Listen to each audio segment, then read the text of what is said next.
Today we will discuss about Lamy's theorem.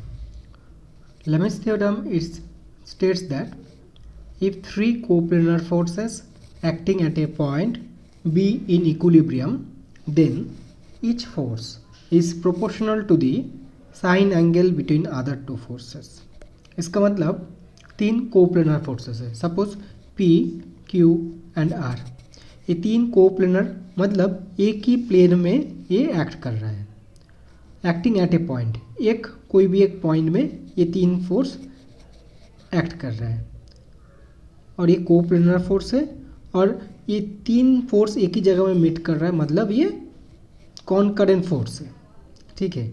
और ये equilibrium भी है. इसका मतलब इसमें कोई मूवमेंट नहीं है, ये एक स्टेबल कंडीशन में है और इसका रिजल्टेंट भी ज़ीरो है.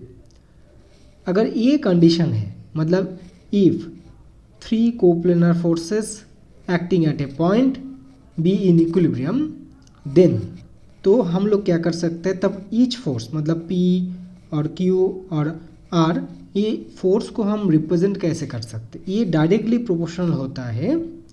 ये ऑपोजिट जो अदर दो फोर्स है, इसका जो एंगल है ये साइन एंगल के साथ ऑपोजिट होता है.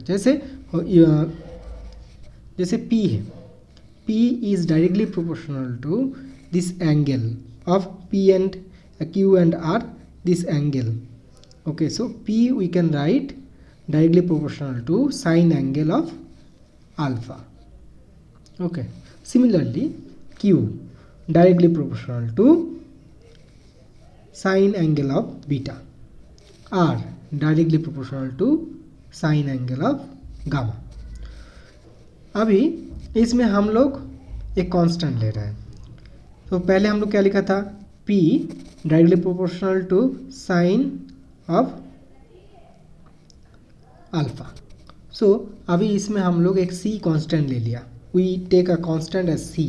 सो then P equal to C sine alpha. Same similar for other forces also.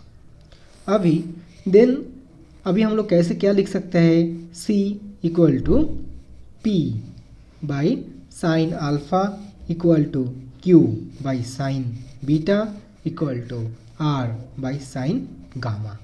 Okay.